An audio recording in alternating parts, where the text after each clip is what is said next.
Magandang araw mga boss, isang mabuting taong customer na naman ang gagawan ko ng sasakyan. Ang problema niya, nagwiwigil daw itong manibela tapos meron pa itong ingay. Mismo sa manibela niya daw naririnig. I-check ko muna.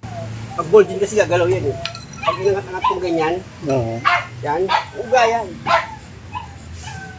Nakita ko dito, sa pakiramdam ko bearing. So yung bearing nito. Tapos yung may ikot ng gulong. Sa pag-check up na ginawa ko dito mga boss, yung wheel bearing niya may problema. At nang inikot ko nga itong gulong niya, oblong. Kaya pag tumatakbo yung sasakyan mo, yung manibela mo, uwiwigil. Yan o, kita naman o, sa gulong o. Ay, kita nga pala. Di ba? Kita mo sa gulong o. Yan o. Kaya minsan isahan kayo ng ng gumagawa eh. Kasi andyan lang ang problema, kaya nagwiwigil. Di ba? Oo. Sabi, ang dami ng sira. Yan lang yun. Gulong lang yan. Oo. Bearing lang, sa bearing niya kuya. Hindi, sa gulong lang yan. Oblong yung gulong. Pero yung konting kalug dito, ganyan o. Yan o, may konti eh. Sa bearing yun, i-adjust lang yun. Oo. Kung kailangan gasahan ko. Oo. Pero, wala akong nakitang sira. Kaya yung sinasabi mong ball joint, kailangan lang yung gasahan. Yung akala kasi ni customer na sira yung ball joint nito, ang naging suggestion ko sa kanya, pagrasahan niya lang kasi langit-ngit lang naman yung naririnig niya. Nakita niyo naman, chinek up ko, wala naman itong kalog dito sa pangilalim niya. Kahit nga doon sa sinasabi niyang ball joint, okay naman. Pero may isa akong napansin niya, yung wheel bearing nito, meron siyang kaunting kalog. Pwede namang grasahan yun tapos i-adjust. Pero kung may tama talaga, papalitan yun. Kaya lang dito tayo sa gulong mga boss, kung makikita nyo, yung gulong niya, oblong. Kaya yung manibela niya, kapag mabilis na yung takbo, nagwiwigil talaga yan pag oblong ang gulong mga bossing. Pero dito muna ako sa isa pang problema ni customer na kapag nalubak daw siya ng malalim, meron daw tumutunog dito sa ilalim ng sasakyan niya. Naramdam niya nga dito sa manibela. Tapos pag nagpreno siya, meron din lumalagitik. At nang inikot ko itong rotor disc niya, parang may kalug dito sa brake pad. Ipaliko ko nga muna itong manibela niya pakaliwa. Dito nga muna ako magpo-focus dahil nga sa merong kalug dito sa brake pad niya. Malayo pa naman ang pinanggalingan nitong customer, kaya kalasing ko muna itong brake pad niya. Gumamit ako dyan ng socket wrench sa number 14 para matanggal ko nga itong dalawang bolt dito sa brake caliper. Ayan mga boss, maluwag na. Pwede ko na ngayon iangat itong brake caliper, kaya medyo makakapit siya. Kaya sinikpat ko siya ng flat screw. Ayan, dahan-dahan ko siyang inaangat mga boss para makita natin at masilip kung ano ba nangyayari dito sa brake pad niya. Ba't kalog? Kalugin ko nga itong sliding pin bolt niya mga boss. Okay naman, walang problema. Hindi na nakakapit itong plate niya, nakadikit na lang. Tapos itong brake pad niya, okay naman, makapal pa naman. Kaya lang, tignan niya may uga lang. Maluwag yung mga clip. Maluwag Yan. Yung mga lumalagitik nga po. Yan lumalagitik. Yun nga, yun nga. Yan. Yun, ganyan po. Luwag. Pag ganyan, ito lang i-adjust mo sir, kayang-kaya mo na ito gawin eh. Gagawin mo pa sa akin. Yung ibaba mo na ganyan, Ito. Problema kasi niyan, ito, Ayan, luwag, maluwag siya. Ayan, may play. Ayan, ayan, Gumagano ang gagawin dyan, tutupin mo lang ito ng konti.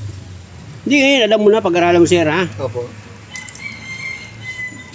Layo mo po, kabiti ka pa na ako, eh. Kabiti, Gaganyanin mo lang yan. Ililiwanag ako yung paliwanag ko sa'yo para maintindihan mo sir, ha? Para maintindihan mo maigi. Okay. Pag ginawa ko yung video, ayan, tingnan mo, di ba? Di ba? Pag dito kasi, ayan, tingnan mo, masikip siya, di ba? At para sila, isa lang naman maluwag, eh. Bali gagawin mo lang dyan, higpitan mo lang. Pwede naman mahigpit yan sir, walang problema.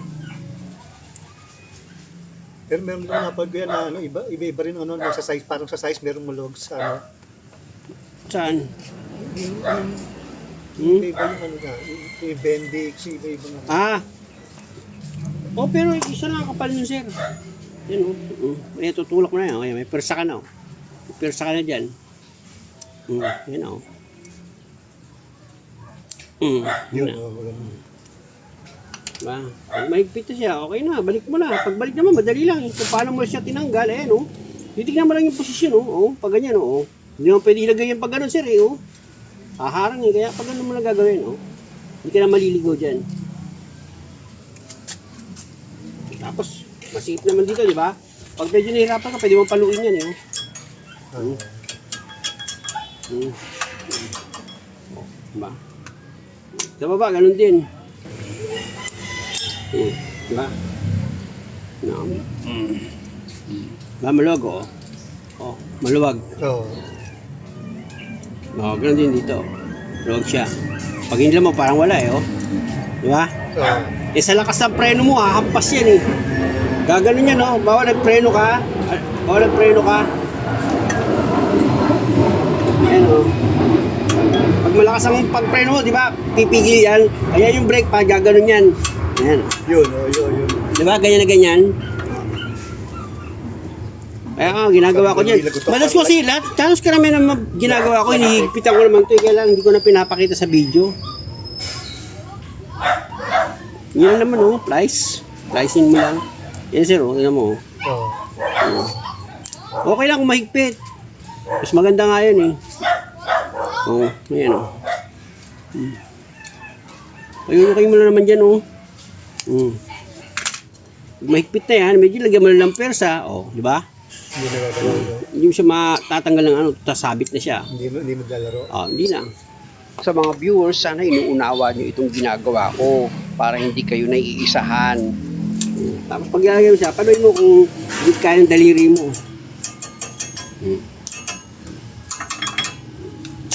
Kaya lang, balik muna ako dito sa bearing. O nga pala, meron itong kaunting kalog. Ito, konting-konti lang eh. May grasa ka dyan. Meron po. Buti naman.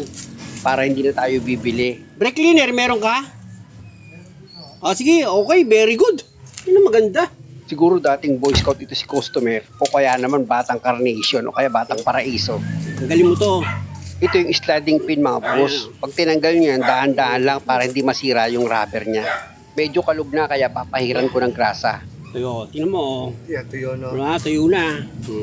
Punasan natin. Siyempre, punasan mo muna yan bago mo pahiran ng grasa.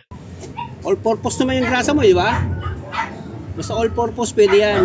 Sa pagpahid ng grasa, mga boss, nakikita nyo naman, oh. O, di ba? Ganyan lang, napaka-basic lang. Kaya kung kayo gagawa ng sasakyan nyo, kayo na gumawa niyan, kayang-kaya nyo yan. Kasi nga, pag sa iba nyo pa pinagawa yan, bukod sa mamamahalan na kayo ng pagpapagawa, pwedeng matapat pa kayo sa mapagmahal na tao. Ang gusto, palitan lahat ng pyesa nyo. Para sigurado nga naman na iwas aberya kayo, tapos iwas aksidente. O, di ba? Mapagmahal. At pa ng paggalang, maririnig mo sa kanila. Kaya lang, paglabas ng bill mo, may himatay ka na. Pag hindi naman ng grasa, di makapal, sir. Okay lang yung mga ganyan kanipis, okay na yan. Kasi pag masyadong makapal yung grasa, hindi na papasok tong ano, sliding pin. O, tingnan mo, lambot. Sa tama lang yung paglagay mo. Pag makapal yung grasa, di mo may sisiksik yan. Siyempre, walang butas dito, di ba? Hirapan ka. So, bago mo ilagay mo muna. Kasi ano yung ano na yan, ayan yung maingay eh. Tatanggalin mo yan sa ibabaw ng brake pad. Kasi hindi naman yan ang kulay niya talaga eh. Siyempre kakapreno mo ng kakapreno, kaya medyo nag-dark yung kulay niya. Babalik ko siya sa dati. Yung dati niyang kulay. Yung binili mo. Pero sa pagliha naman dito sa brake pad na gagawin yung mga boss, wag naman yung sobra-sobra na halos paubos na itong lining. Yung matanggal lang yung guhit dito sa brake pad, sa ibabaw niya, okay na yun. At kung wala namang guhit-guhit dito sa brake pad mo, yung matanggal mo lang yung tumigas dito sa ibabaw ng lining, okay na yun. O compare ko yan mga boss, nakita nyo yung kulay nila, magkaiba, di ba? Medyo nag-light na itong nilinis ko tapos nawala na rin yung gas-gas niya. Kaya lihain nyo rin yung isang pang brake pad. Hindi naman pwedeng na kung alin lang yung may gas-gas, yun lang ang lilinisin mo. Hindi, dapat fair. Saka huwag kang matakot kung magkabaligtad ka ng kabit. Wala problema ron. Huwag mo na baligtad rin pag ganun ha. Siyempre, masisira yan, magbakal. Ibig ko sabihin, itong dalawa, pwede yung kabilaan. Okay.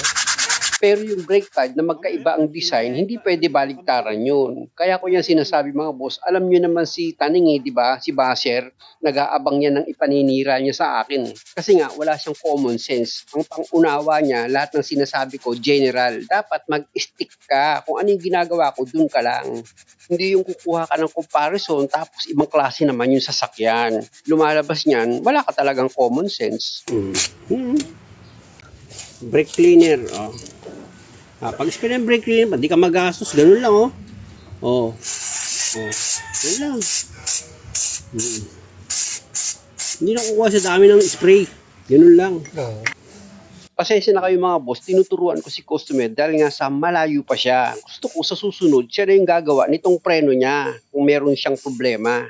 Pag maingay yung preno niya, linis. Pag may lumalagotok, yung mga clip niya. Di ba? Ganun lang naman eh. Basic na basic eh.